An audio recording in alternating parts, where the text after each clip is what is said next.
Gedung menjadi gudang. Lupiana Widyaningrum, Universitas Negeri Yogyakarta. Hari ke hari, teknologi canggih mulai mendominasi. Dengan adanya perkembangan teknologi, berdampak ke berbagai bidang kehidupan, salah satunya yaitu bidang administrasi perkantoran. Pekerjaan kantor yang semakin kompleks menuntut keterampilan administrator muda bekerja secara profesional dengan mengedepankan berbagai keahlian. Adanya teknologi dapat mempermudah pekerjaan kantor, baik dari segi kecepatan maupun ketepatan. Di era yang serba canggih saat ini, memberikan dampak pada bidang perkantoran, yaitu dapat mengalihfungsikan gedung menjadi gudang. Mengapa demikian?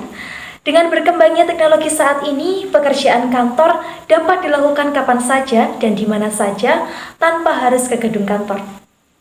Hal ini bisa diterapkan pada kantor virtual yang bisa menghemat waktu, uang, dan juga tenaga. Berbagai keterampilan yang perlu disiapkan oleh administrator muda untuk menghadapi hal tersebut terangkum dalam 4C: Critical Thinking, Creative Thinking, Collaboration, and Communication. Yang pertama, critical thinking. Keterampilan berpikir kritis diperlukan untuk menghadapi tantangan yang akan dihadapi ketika melakukan pekerjaan kantor. Jika dikaitkan dengan gedung alih fungsi menjadi gudang, tentu hal ini menjadi poin penting karena kita dituntut untuk bisa mengatasi segala permasalahan secara sigap, cepat, dan tentunya tepat. Misalnya terdapat klien yang menghubungi secara online tidak terima dengan produk dari perusahaan kita.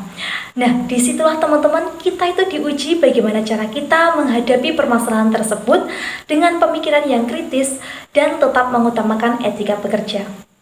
Yang kedua yaitu creative thinking. Keterampilan berpikir kreatif saat ini menjadi poin penting karena semakin canggih teknologi, mau tidak mau, siap tidak siap, kita sebagai administrator muda harus mampu memberikan kontribusi pikiran dan juga tenaga kreatif supaya apa? Supaya kita itu tidak terkendalikan oleh teknologi. Nah, misalnya perusahaan launching produk baru. Nah, kita bisa melakukan promosi online melalui berbagai media sosial. Yang ketiga yaitu collaboration. Nah, collaboration di sini yaitu kita harus bisa mengolaborasikan antara teknologi dan manusia. Jadi, pekerjaan tidak hanya dikerjakan oleh sistem teknologi saja, tapi kita sebagai administrator juga ikut berperan aktif mewujudkan pekerjaan yang optimal. Hal ini diterapkan pada bidang arsip. Kita bisa memanfaatkan teknologi seperti eRISE maupun DFC, Digital Filing Cabinet, tetapi kita juga bisa mengantisipasi hilangnya data dengan melakukan kegiatan kearsipan secara manual untuk membackup data tersebut. Yang keempat yaitu communication. Komunikasi menjadi saluran terpenting ketika gedung alih fungsi menjadi gudang yang tidak lagi digunakan untuk bekerja karena sudah ada teknologi canggih yaitu kantor virtual. Komunikasi di sini dimaksudkan bahwasanya tanpa kita bertemu dengan karyawan lain, administrator muda tetap harus bisa menjaga hubungan satu sama lain dengan berkomunikasi. Nah, dapat disimpulkan bahwasanya perkembangan teknologi memberikan dampak positif maupun dampak negatif di bidang administrasi perkantoran. Dengan adanya perkembangan teknologi, salah satu yaitu alih fungsi gedung menjadi gudang.